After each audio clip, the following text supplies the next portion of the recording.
नमस्कार दोस्तों, जय हिंद। स्वागत है आप सभी का यूपी रेगुलर क्लासेस के इस ऑनलाइन प्लेटफॉर्म पे। जैसा कि आपको पता है कि यूपी पीएससी आरओ के लिए जो हम लोग अभ्यास सीरीज चल रहा है, जिसमें हम लोग रिवीजन और थ्योरी कर रहे हैं पूरा। ठीक है, कल क्लास नहीं हो पाई थी किसी वजह से, तो आज हम लोग करेंगे जियोग्राफी। जियोग्राफी में भी इंडियन जियोग्राफी सबसे पहले हम लोग कवर कर रहे हैं, वो भी मैपिंग बेस में। क्लास नंबर 7 रहेगी। 6 क्लासेस ऑलरेडी हो चुकी हैं, ना देखियो देख लेना। अब पिछले टर्न पे हम लोग काफ़ी अच्छी चीज़ें कवर कर रहे थे, पहाड़ियाँ कवर कर रहे थे, तो छठवीं क्लास का जो लास्ट पॉइंट है ना, उसको ज़रूर देख लेना है, तभी यहाँ पे शुरू होगी चीज़ें। ठीक, तो अगर देख लिए तो चलिए शुरुआत करते हैं इस सेशन की। उससे पहले चैनल पर नए हैं, सब्सक्राइब कर देना, वीडियो को लाइक कर देना और शेयर कर देना। ठीक, कोई भी क्वेरी रहती है तो कमेंट पे बता दिया करो। तो हम लोग जहाँ पिछले टर्न पर हम लोगों ने चीज़ों को छोड़ा था, उसके आगे ये आपको याद होगा हम लोग क्या कर रहे थे। हम लोग कर रहे थे पश्चिमी घाट। पश्चिमी घाट, अब पश्चिमी घाट को हम लोगों ने बोला था सह्याद्री। क्या बोला था? सह्याद्री। और हम लोगों ने पश्चिमी घाट को बीचों बीच से, समझिएगा ये दक्षिण भारत है, सॉरी प्रायद्वीपीय भारत है, और इसको बीचों बीच से काटा था हमने। और ये जो बीचों बीच काटा था 16 डिग्री उत्तरी अक्षांश। ठीक है, तो ऊपर वाला हिस्सा क्या हो गया? ऊपर वाला हो गया उत्तरी सह्याद्री, और नीचे वाला हो गया दक्षिणी सह्याद्री। यहीं पर लिख दें,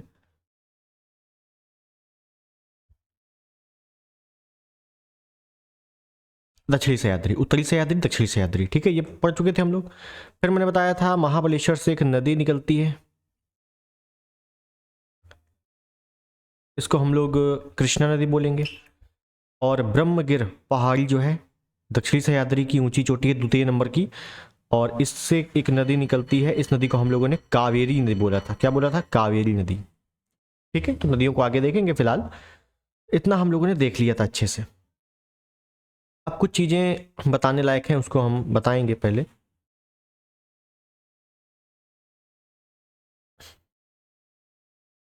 देखिएगा,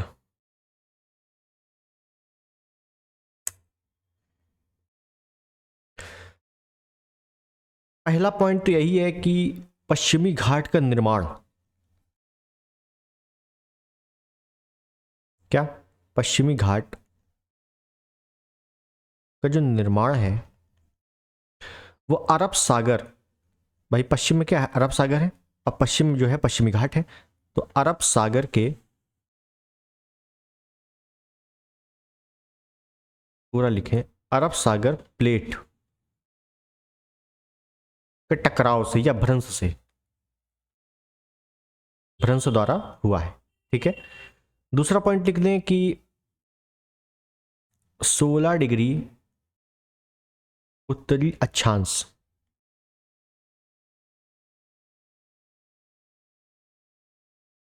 सह्याद्री को या पश्चिमी घाट को दो भागों में बांटती है, दो भागों में विभाजित करती है।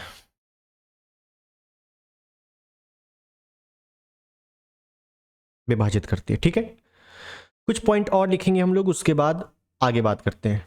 तो पहले जैसे बताया था कि जो ये पश्चिमी घाट है, इसका जो पश्चिमी सिरा है, पश्चिमी सिरा है, समझिएगा, ये पश्चिमी घाट का एक तो ये पश्चिमी सिरा हो गया और ये पूर्वी सिरा हो गया, या पश्चिमी ढलान हो गई, पूर्वी ढलान हो गई।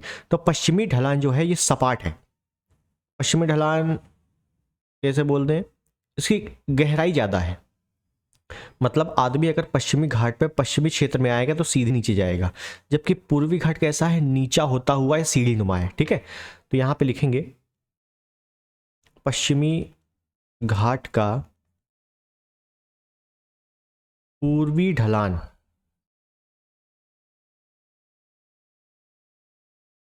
सीढ़ी नुमा है। ठीक है, जबकि पश्चिमी ढलान सकरा है, ऐसे लिख दें, सकरा है। ठीक, उसके बाद देखो कि पश्चिमी घाट में जो पहाड़ियां हैं, हालांकि निरंतर है, ऊपर से नीचे तक है, लेकिन फिर भी जो 16 डिग्री है ना, 16 डिग्री के नीचे दक्षिणी क्षेत्र में इसकी पहाड़ियों की ऊंचाइयां ऊंची ऊंची हैं, मतलब चोटी जो है ऊंची ऊंची है, जबकि उत्तरी क्षेत्र में महाराष्ट्र और पुणे वाले क्षेत्र में या गोवा वाले क्षेत्र में ज़्यादा ऊंची नहीं है, जबकि कर्नाटक और केरल वाले क्षेत्र में ज़्यादा ऊंची है। तो यही लिखेंगे कि सह्याद्री का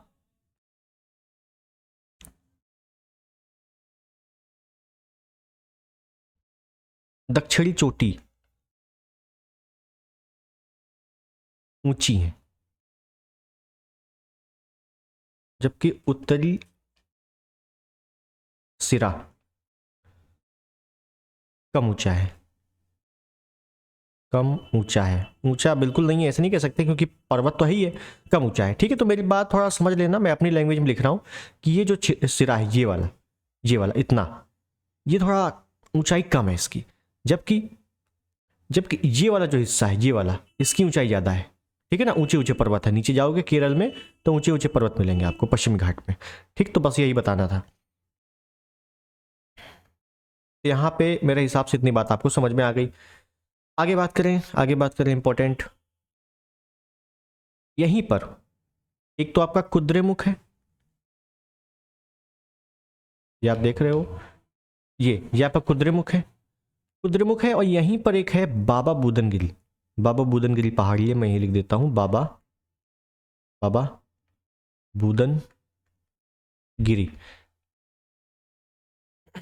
बूदनगिरी। ठीक है, क्या इंपॉर्टेंट है, दोनों कर्नाटक में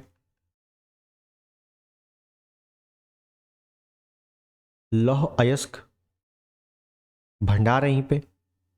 दूसरा, कॉफी उत्पादन के लिए काफी प्रसिद्ध है, कॉफी उत्पादन हेतु प्रसिद्ध। पूछेगा कॉफी के लिए, हालांकि कॉफी में आपको पता है कि कॉफी का पहला जो बागान लगाया गया था चिकमंगलूर कर्नाटक में लगाया गया था, और कॉफी उत्पादन में भी वर्तमान में कर्नाटक पहले नंबर पे है, कर्नाटक के बाद केरल है। ठीक है, तो इतना याद रखना, तो कॉफी के बारे में पता चल गया।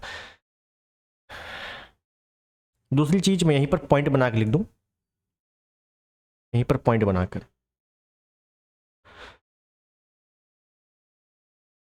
पश्चिमी घाट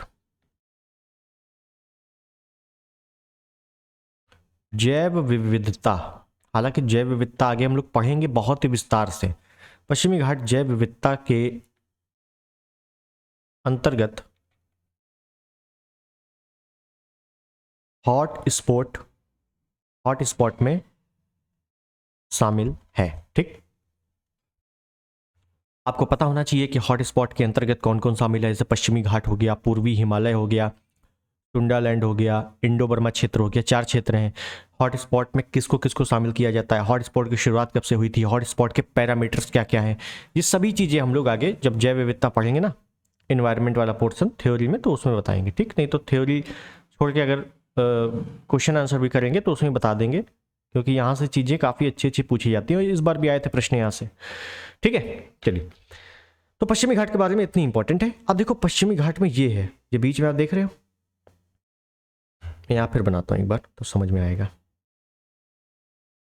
देखो समझना है यहाँ पे,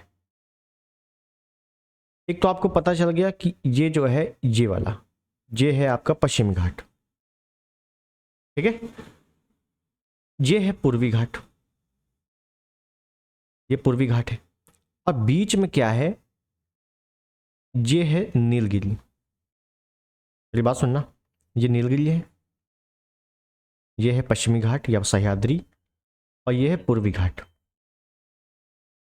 पश्चिमी घाट और पूर्वी घाट को जोड़ने का काम कौन कर रही है, ये देखो, ये जोड़ने का काम कौन कर रही है, नीलगिरी।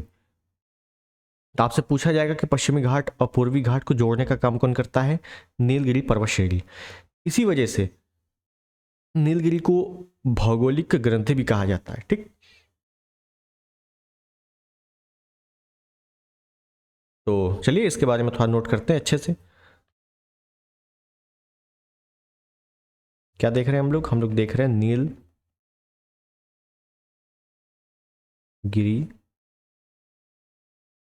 पहाड़ी।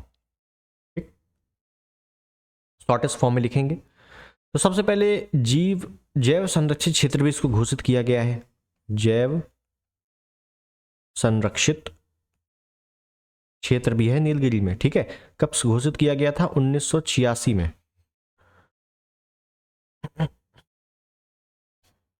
विस्तार मतलब कहाँ कहाँ है विस्तार? याद रखना विस्तार में आप लोग, मैं यहाँ लिखता हूँ नीचे क्योंकि इंपॉर्टेंट है ये विस्तार वगैरह। तमिलनाडु, केरल, कर्नाटक। पहली चीज आपसे पूछेगा कि नीलगिरी पर्वत श्रेणी का विस्तार कहाँ कहाँ पर है, तो तमिलनाडु, केरल, कर्नाटक। पूछेगा निम्नलिखित में से नीलगिरी पर्वत श्रेणी का विस्तार नहीं है, तो कहाँ नहीं है? तो ये 3 में है, इसके अलावा जो दे दे कर देना है। दूसरी चीज फिर पूछेगा कि नीलगिरी का विस्तार राज्यों में, नीलगिरी का विस्तार जिन जिन राज्यों में है उनका क्रम बताओ, आरोही क्रम या अवरोही क्रम। तो सबसे ज्यादा विस्तार नीलगिरी के तमिलनाडु में है, उसके बाद केरल में है, और देन लास्ट में कर्नाटक है। ओके, चलिए आगे चलें। यहां तक मुझे लगता है समझ में आ गया, बिल्कुल बेसिक चीज है। नीलगिरी को ही भौगोलिक ग्रंथि कहा जाता है। जैसे लिख दें कि पश्चिमी घाट और पूर्वी घाट को जोड़ने का काम करती है, को जोड़ती है, इसीलिए नीलगिरी को, इसीलिए भौगोलिक ग्रंथि कहा जाता है। भौगोलिक ग्रंथि कहते हैं किसको? नीलगिरी को, ठीक, नीलगिरी को। उसके बाद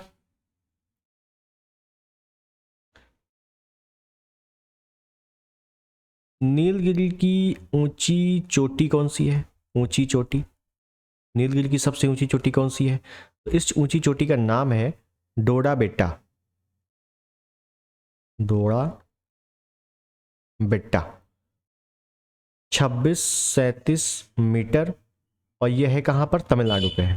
कहां पे है? तमिलनाडु पे। 3 जगह विस्तार है ना, तमिलनाडु पे है। दूसरी चीज, दक्षिण भारत की दूसरे नंबर की सबसे ऊंची चोटी, इसको आगे लेते हैं। अच्छा, शुरुआत से लेते, देखो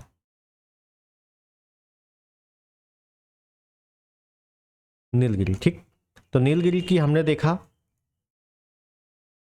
सबसे ऊंची चोटी कौन सी थी?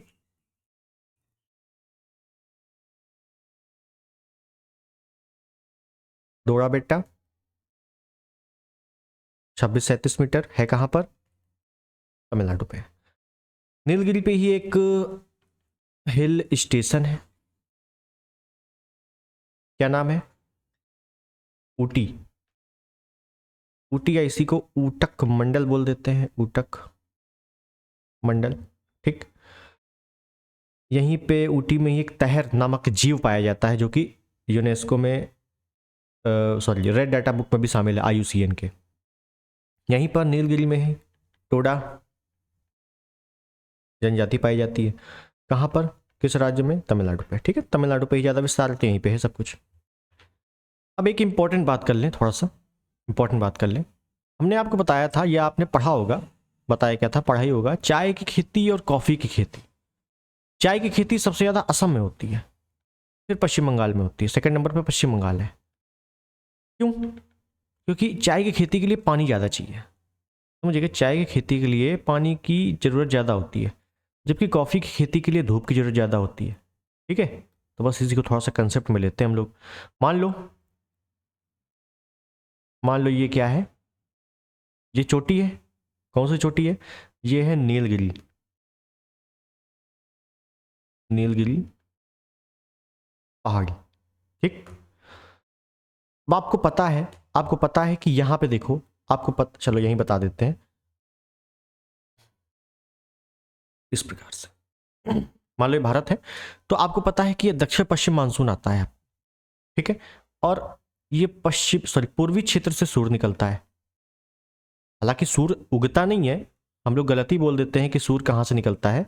सूर्य कहीं से नहीं निकलता, पृथ्वी घूमती है तो ऐसा लगता है कि सूर्य निकल रहा है, ठीक है ना। पृथ्वी घूमती है। पृथ्वी कैसे घूमती है?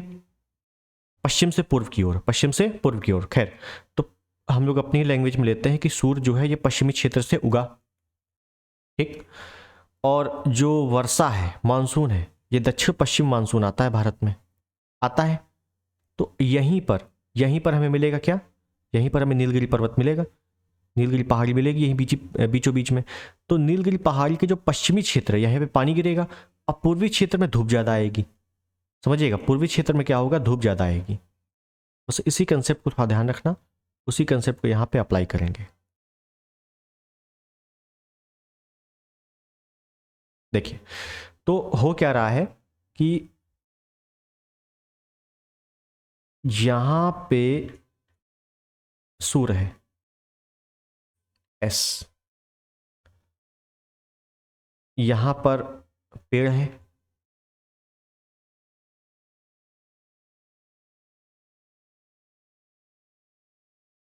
ये इस प्रकार से खेती बाड़ी हो रही थोड़ी बहुत, क्या दिक्कत है, ठीक। उसके बाद यहां पे वर्षा हो रही है, यहां से क्या हो रही है, मानसून आ रहा है, पानी या वर्षा। यहां पे जो सूर्य है ना, सूर्य की किरण यहां तो पड़ ही रही है, लेकिन यहां तिरछी पड़ रही है, समझ रहे हो। इधर पश्चिम साइड क्या हो रहा है, तिरछी पड़ रही है। खैर उसको हटा दो। इसी वजह से ध्यान रखना है कि जो पश्चिमी क्षेत्र है या पश्चिमी ढाल है, यहां पर चाय का उत्पादन होता है, चाय उत्पादन। और जो पूर्वी क्षेत्र है, जब पूर्वी ढाल है, यहां पे कॉफी उत्पादन होता है, कॉफी उत्पादन। अब समझ में आई होगी बात, कॉफी उत्पादन होता है, ठीक है। तो यहां पे याद रखना है कि नीलगिरी पर्वत जो है उसके पूर्वी ढाल पर कॉफी के उत्पादन और पश्चिमी ढाल पर चाय का उत्पादन। स्टेटमेंट में एक बार प्रश्न आया था यूपीएससी में कि नीलगिरी पर्वत पे चाय, केवल चाय का उत्पादन होता है, या नीलगिरी पर्वत पे चाय व कॉफी दोनों का उत्पादन होता है, इस प्रकार से आएगा। तो याद रखना है कि चाय और कॉफी दोनों उत्पादित हो रही है, लेकिन पश्चिमी में चाय है और पूर्वी में कॉफी है। क्यों हो रहा है ऐसा बता दिया मैंने, ठीक। आगे चलें।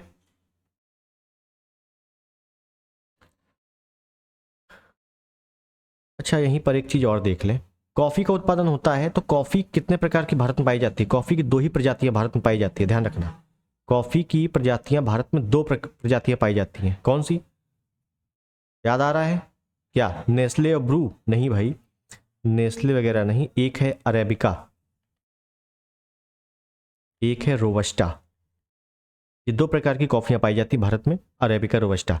एक है लाइबेरिया कॉफी, तो वो जब हम लोग ब्राज़ील में पढ़ेंगे ना, तो ब्राज़ील में कॉफ़ी का उत्पादन सबसे ज़्यादा होता है, तो वहाँ पे तीन प्रकार की कॉफ़ी उत्पादन होता है, कौन सा है, एक है अरेबिका, रोबस्टा और एक है लाइबेरिया, ठीक है। लेकिन भारत में दो ही है।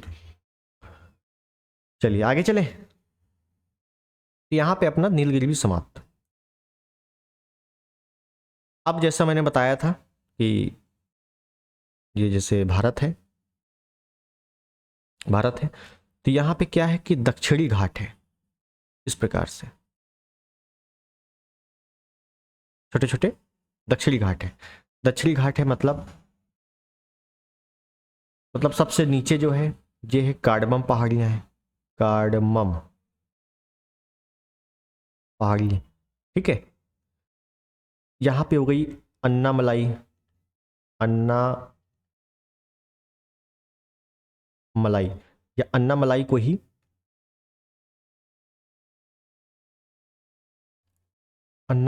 हाथी पहाड़ी कह देते हैं, हाथी पहाड़ी। और कार्डमम पहाड़ी को ही इलायची पहाड़ी कह देते हैं, इलायची पहाड़ी, ठीक है। और एक ये है इधर साइड है, इसको बोल देते हैं पालनी पहाड़ियाँ, पालनी की पहाड़ियाँ, ठीक है, पढ़ा होगा पालनी की पहाड़ियाँ ये। तो इन तीनों पहाड़ियों के बारे में छोटा छोटा पॉइंट है, देख लेते हैं फटाफट से। तो सबसे पहले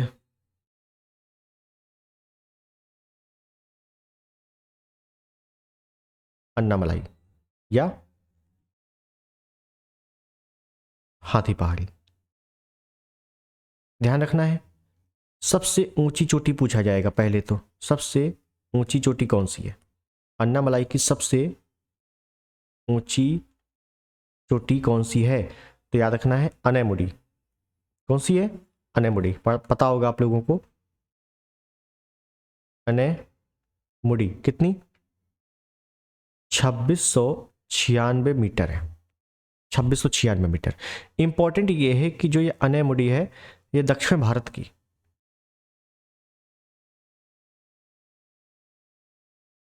सबसे ऊंची चोटी है, दक्षिण भारत की सबसे ऊंची चोटी। ठीक है, दूसरे नंबर की सबसे ऊंची चोटी, दक्षिण भारत की सबसे ऊंची चोटी अनेमुडी है, लेकिन दक्षिण भारत की दूसरी सबसे ऊंची चोटी है तो वो दोड़ा बेटा, बताया था दोड़ा बेटा नीलगिरी की। ठीक है, आगे चलो।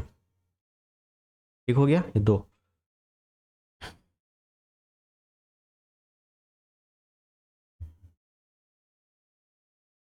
इलायची पहाड़ी, इलायची पहाड़ी की जो सबसे ऊंची चोटी है, ऊंची चोटी, वो है अगस्त मलाई। अगस्त मलाई, इलायची पहाड़ियों की सबसे ऊंची चोटी अगस्त मलाई है। और ध्यान रखना है कि इलायची पहाड़ियां सबसे दक्षिणतम पहाड़ियां हैं, भारत की सबसे दक्षिणतम पहाड़ियां। ठीक, एक पॉइंट ध्यान रखना है यहां पे कि अगस्त मलाई से ही एक नदी निकलती है, इस नदी का नाम है ताम्रपाणी नदी। ताम्रपाणी नदी क्या इंपॉर्टेंट है, सबसे दक्षिणतम नदी है, भारत की सबसे दक्षिणतम नदी है। भाई दक्षिणतम पहाड़ी से निकल रही है तो दक्षिणतम नदी होगी, दक्षिणतम नदी। ठीक है, तो इसको पॉइंट को थोड़ा नोट कर लेना। लास्ट पॉइंट कि पालनी की पहाड़ियों की सबसे ऊंची चोटी कौन सी है, तो पालनी की पहाड़ियों की सबसे ऊंची चोटी मैं यही बता देता हूं। पालनी की पहाड़ियों की सबसे ऊंची चोटी अगर पूछा जाए तो वो है कोडाई कुनाल। कोडाई कुनाल, तमिलनाडु पे कोडाई कुनाल। ठीक है, इसको थोड़ा ध्यान रख लेना बस। तो ये तीनों पहाड़ियों का कुछ नहीं पूछा जाता, केवल ये इसमें इंपॉर्टेंट है कि सबसे दक्षिण भारत की सबसे ऊंची चोटी है, और कार्डमम सबसे दक्षिणतम है, और पालनी की कोडाई कुनाल है। ठीक है, बस। तो यहां तक मुझे लगता है आपको समझ में आ गई होगी चीजें, इंपॉर्टेंट सभी चीजें यहां पे समाप्त हो गई हैं। आगे क्या बचा, अच्छा एक चीज छूट गई है, देखिएगा। यहाँ पे हम लोगों ने ये पश्चिमी घाट देखा। ठीक है, पश्चिमी घाट में कुछ दर्रे हैं, उनको फटाफट देख लेते हैं। पश्चिमी घाट के दर्रे, क्योंकि पश्चिमी घाट में जो दर्रे हैं वो मैंने आपको बताया नहीं है, और दर्रे ऊपर के हम लोगों ने खत्म कर दिए थे। ठीक है, अब पश्चिमी घाट के दर्रे इस बार आए थे आर में, अगर आपने पेपर देखा हो या दिया हो, ना दिया हो तो देख लेना, दिया हो तो आपको पता होगा। ठीक है, ये है, और ये है पश्चिमी घाट।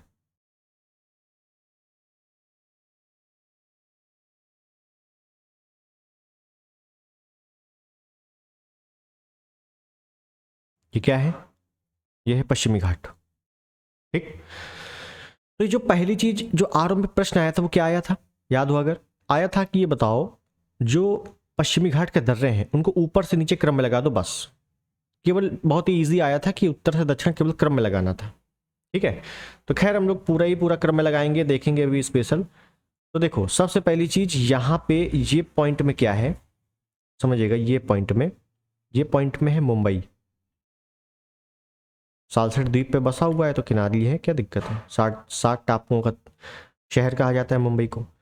और यहां पे है नासिक, और यहां पे है पुणे, नासिक और पुणे। ठीक, अब हो क्या रहा है, हमको भैया मुंबई से नासिक जाना है, और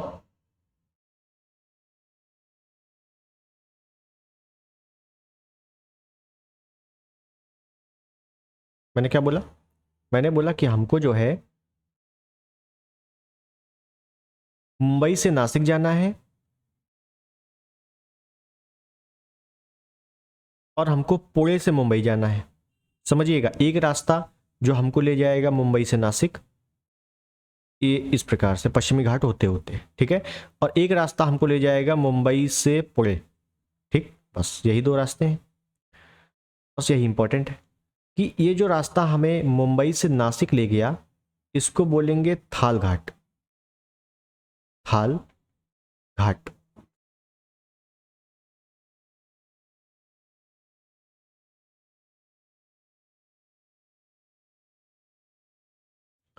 कहाँ पर है? महाराष्ट्र में। ये जो हमें मुंबई से पुणे ले गया, इसको बोलेंगे भोर घाट, थाल घाट, भोर घाट। कहाँ है? महाराष्ट्र। ठीक है, बस। उसके बाद नीचे आएंगे तो हमें मिलेगा कि भैया इधर साइड है केरल और इधर साइड है कोयम्बटूर।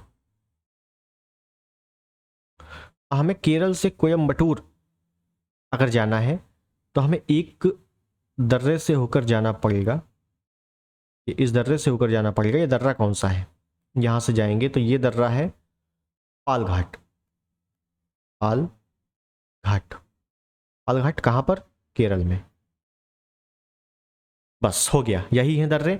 तो आपसे केवल सिंपल पूछा गया था और ये कई बार आ चुका है प्रश्न कि उत्तर सदस्य क्रम में बताओ या पश्चिमी घाट में निम्नलिखित में से कौन सा दर्रा मौजूद नहीं है, है ना? तो ये 3 दर्रे मौजूद हैं, थाल घाट, भोर घाट, पाल घाट। क्या? थाल घाट, भोर घाट, पाल घाट। पाल घाट सबसे नीचे है, फिर थाल घाट है, थाल घाट है, भोर घाट है और पाल घाट है। क्लियर है? थाल भोर महाराष्ट्र में है और पाल केरल में है। बस, तो यहां तक समझ में आ गया। आगे चलते हैं। आगे क्या बचा? आगे बचा पूर्वी घाट। पूर्वी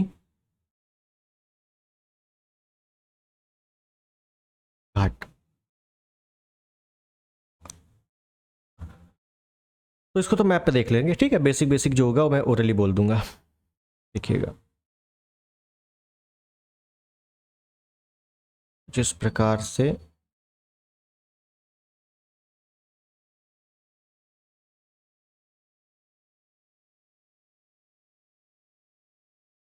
तो देखिएगा, पहली चीज तो भारत में जो पूर्वी तट है वो पश्चिमी तट की तुलना में उसका विस्तार ज्यादा है, समझिएगा।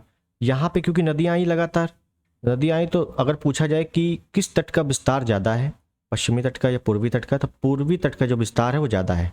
इसी वजह से पूर्वी तट का विस्तार ज्यादा है, इसी वजह से पूर्वी तट में पश्चिमी तट की तुलना में ज्यादा चावल की खेती होती है। ठीक है, तो देखते हैं, पहले पहाड़ियां देख लें। मैंने बताया था पहाड़ियां कटी कटी हैं, लगातार क्रम तरीके से पहाड़ियां नहीं। तो मान लो जैसे एक पहाड़ी हो गई, 2 पहाड़ी हो गई, इस प्रकार से।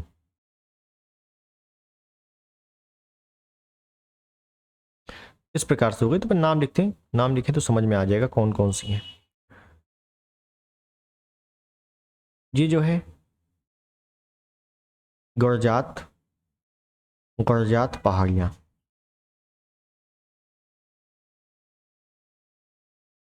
महेंद्रगिरी।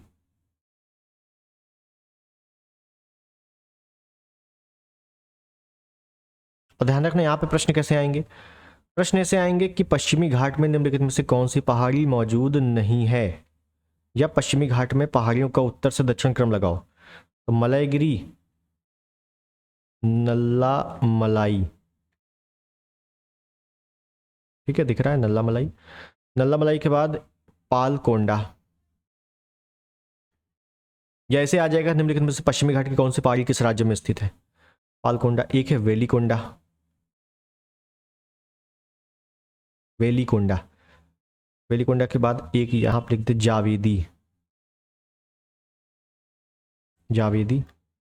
एक है सेवराय, ये तो बहुत आया है एग्जाम में, सेवराय, सेव रॉय, ठीक। एक है पंचमलाई,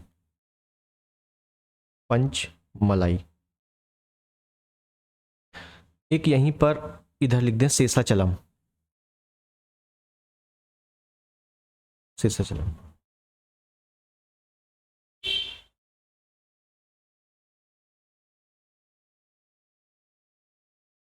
ठीक है, अब देख लेते हैं कहाँ पे, कि इंपॉर्टेंट तो यही है ना कि है कहाँ पे।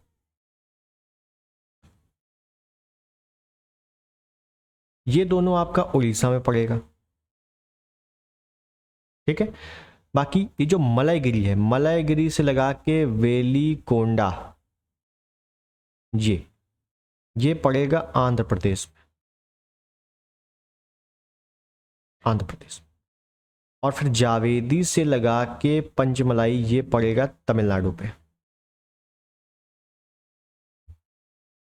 ठीक है। सेवराय पहाड़ियों पर ही एक यॉरकॉड हिल स्टेशन है, बहुत बार पूछा गया है, मैं यहीं पर लिख दूं। एक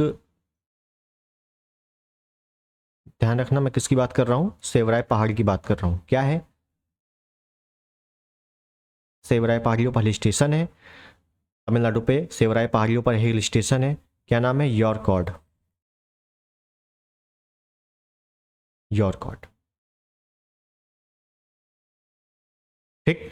पूर्वी घाट की सबसे ऊंची चोटी कौन सी है? महेंद्रगिरी, जो कि उड़ीसा आंध्र प्रदेश बॉर्डर पे है वैसे, लेकिन उड़ीसा है, कोई दिक्कत नहीं है।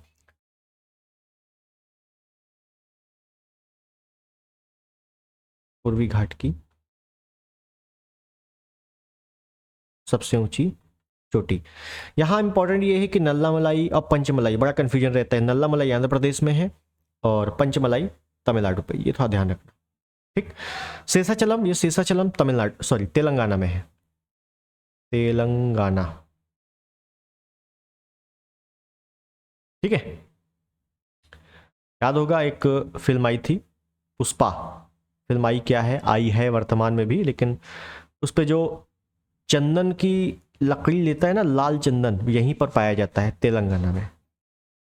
तेलंगाना तो निकल जाना आज पुष्पा बन के, क्या दिक्कत है। ठीक है, चलो खैर, मेरी बात समझ गए ना, तेलंगाना पे ही शेषाचलम पहाड़ियाँ हैं। क्लियर? तो हम लोगों ने यहाँ तक काफ़ी चीज़ों को कवर कर लिया है। ठीक है, एक बार फटाफट से देख लेते हैं। देखिए, तो पश्चिमी घाट यहाँ पे हम लोगों ने कवर कर लिया, अच्छे से लिख भी लिया है, इंपॉर्टेंट बातें हैं। और जहाँ जहाँ पर मैंने थोड़ा एग्रीकल्चर वाला पार्ट बताया है उसको भी थोड़ा ध्यान से देख लेना। ठीक, आगे चले। आगे किसकी बात करें हम लोग? आगे हम लोग बात कर लेते हैं पठारों की, क्योंकि पठार से भी प्रश्न आ जाते हैं कभी कभार। ठीक है, तो इस प्रकार से मैं बना दूं मैप अपने ही हिसाब से। ये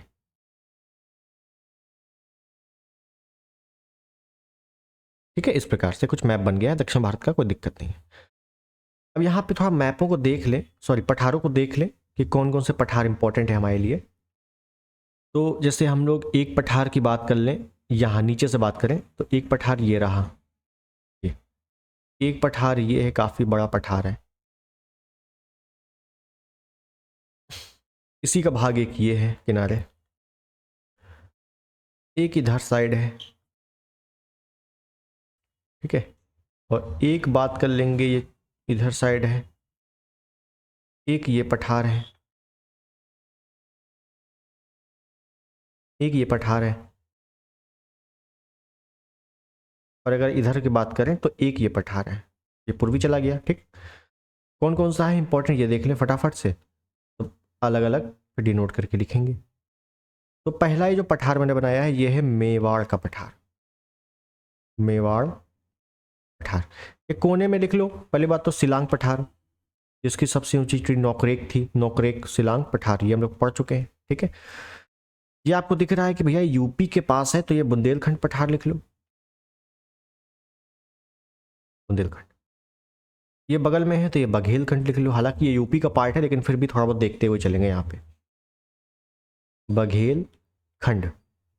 और थोड़ा सा सहारनपुर साइड चले जाओगे तो वो रोहिलखंड आ जाएगा, खैर उसको हटाओ भी।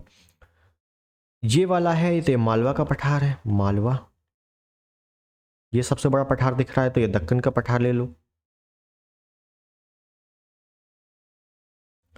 ये नीचे कर्नाटक है तो कर्नाटक का पठार ले लो। ये आंध्र प्रदेश में है साइड, तो आंध्र प्रदेश का पठार ले लो, आंध्र,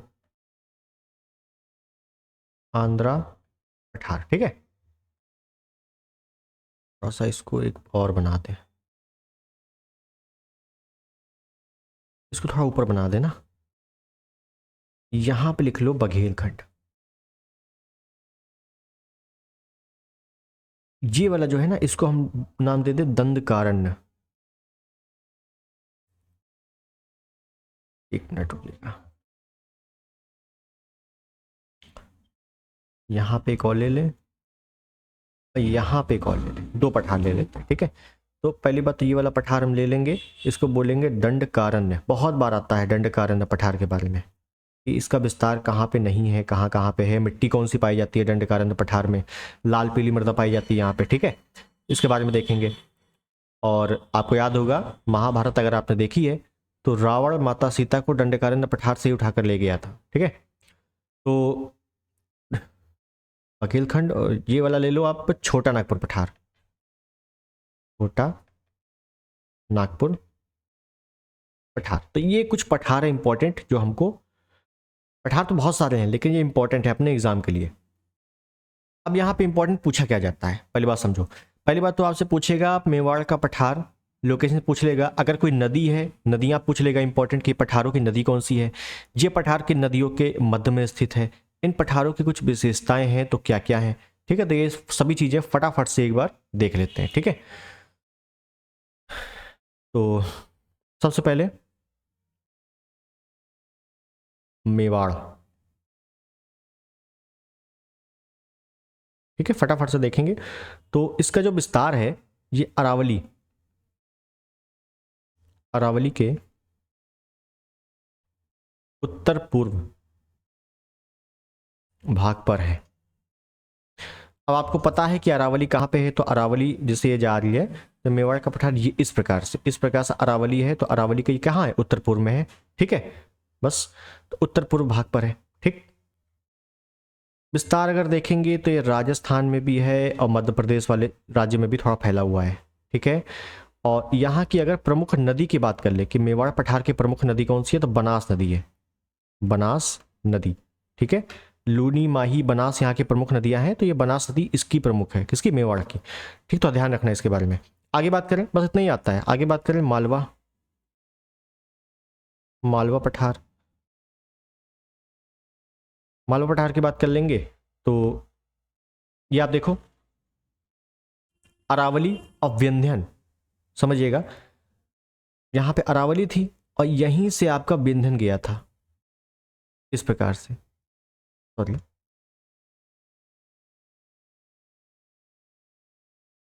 ये है, और यहीं से आपका विंध्यन क्रम गया था इस प्रकार से। तो अरावली और विंध्यन के बीच में स्थित है मालवा, ठीक है। तो यही लिखेंगे कि अरावली विंध्यन के मध्य स्थित है। और ये नोट करना है और रटना है, इनको पूछा जाता है कि मालवा का पठार निम्नलिखित में से स्थित है, तो अरावली और विंध्यन के मध्य, ठीक है। मैपिंग से पढ़ लोगे समझ में आ जाएगा। प्रमुख नदी चंबल नदी है, ठीक है।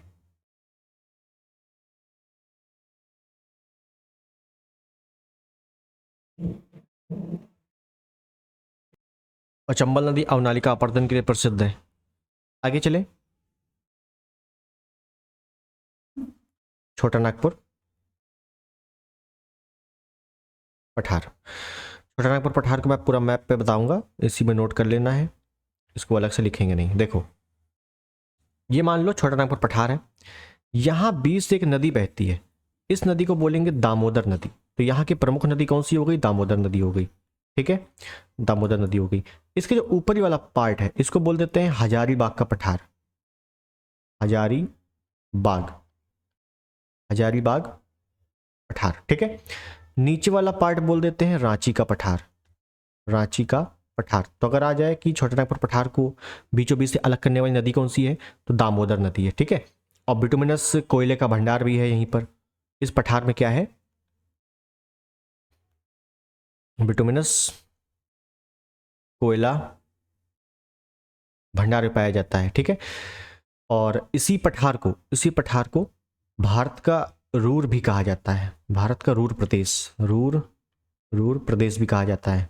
तो ओरिजिनल रूर कहाँ पे है, ओरिजिनल रूर कहाँ पे है, रूर प्रदेश ओरिजिनल वाला कहाँ पे है, तो ये है जर्मनी में, ठीक है, जर्मनी में, मैंने विषय में बताया हुआ है आपको, ठीक।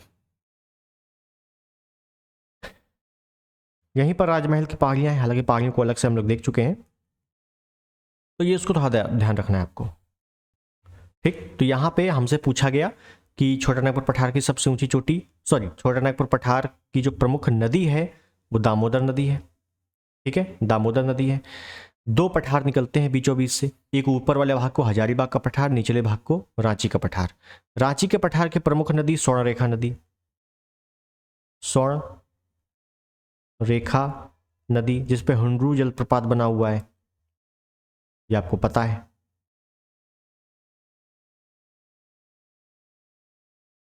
और छोटा नागपुर पठार जो है ना, इसकी स्थलाकृतियां थोड़ा सा क्या बोलते हैं, ग्रेनाइट चट्टानों की बनी है, तो इसीलिए इसको पार्ट लैंड भूमि कहा जाता है। समझिएगा, छोटा नागपुर पठार को पार्ट भूमि की संज्ञा दी जाती है, या इसी को पार्ट लैंड बोला जाता है, पार्ट लैंड्स। ठीक है, तो ये कभी कभी अच्छे प्रश्नों में आ जाता है। ठीक,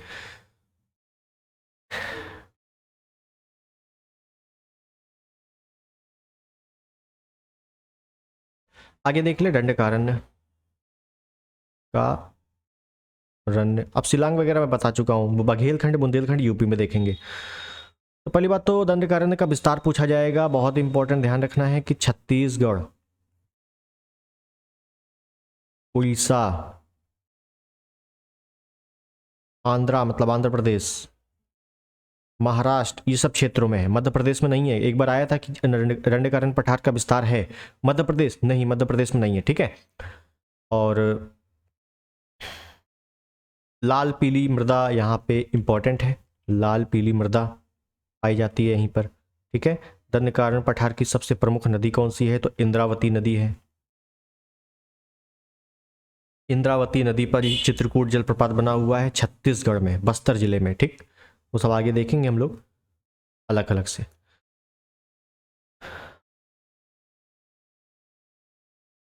दक्कन पठार, दक्कन का पठार जो है ना, इसका जो विस्तार है, सॉरी, इसकी जो बनावट है, इसकी जो निर्माण है, वो बेसाल्टिक चट्टानों के जो ज्वालामुखी फूटा, तो ज्वालामुखी फूटने के बेसाल्टिक चट्टानों के जो ठंडा हो गया तो काली मिट्टी बनी, काली मिट्टी से ही ये बना हुआ है। तो मैं अगर अपनी भाषा में लिखूं तो बेसाल्टिक, बेसाल्टिक चट्टानों, ज्वालामुखी उद्गार के बाद बेसाल्टिक चट्टानों के विखंडन से, ऐसा लिखना चाहिए, विखंडन से काली मृदा से संपन्न पठार है।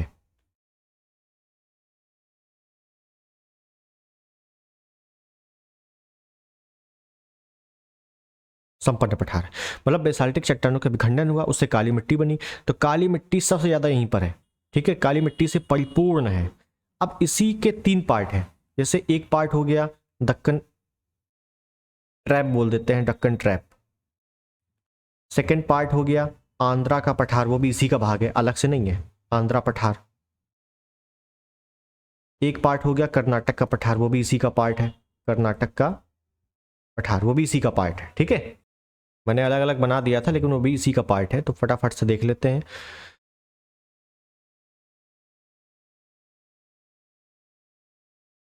दक्कन ट्रैप, तो ये भी काली मिट्टी से परिपूर्ण है। पहली चीज, काली मिट्टी यहाँ पे अच्छी मात्रा में है। ठीक है, और यहाँ की जो प्रमुख नदी है वो गोदावरी नदी है, गोदावरी नदी। और इसी क्षेत्र में, भाई ये महाराष्ट्र वाला क्षेत्र है थोड़ा बहुत, ठीक है, तो इसी क्षेत्र में कुछ पहाड़ियां पाई जाती हैं इसी में, जैसे जैसे बालाघाट, सतमाला, हरिश्चंद्र,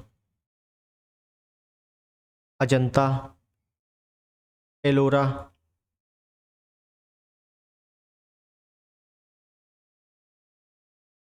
एलोरा, एलिफेंटा, ये सभी कहाँ पे हैं, ये सभी के सभी महाराष्ट्र में है, ये नोट करना है। ठीक है, आ जाता है कि निम्नलिखित में से महाराष्ट्र में कौन नहीं है, तो ये सभी हैं। ठीक है, तो यहाँ की कपास की खेती यहाँ इंपॉर्टेंट है। तो काली मिट्टी है तो कपास की खेती होगी भाई, जाहिर सी बात है।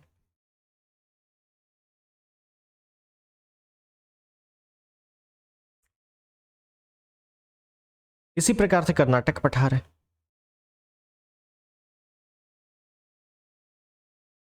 काली मिट्टी से परिपूर्ण है।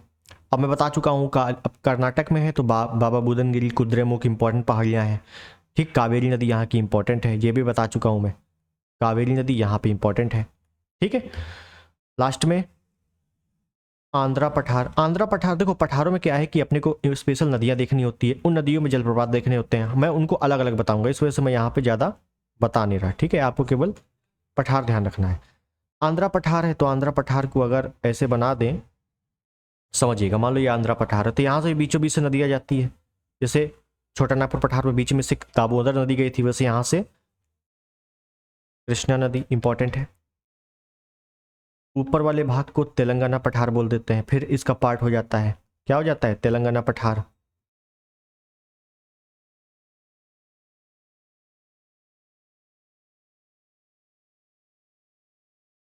नीचे वाले भाग को रॉयल सीमा पठार बोलते थे। कभी कभी आ जाता है रॉयल सीमा पठार का विस्तार कहाँ है, तो आंध्र प्रदेश तमिलनाडु वाले क्षेत्र में।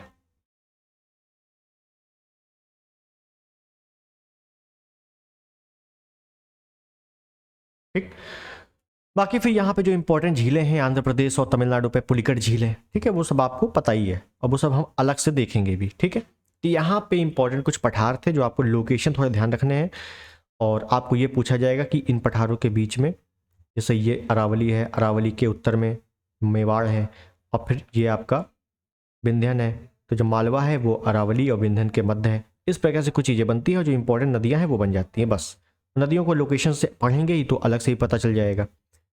ठीक है, अब जो है भारत का तटीय मैदान,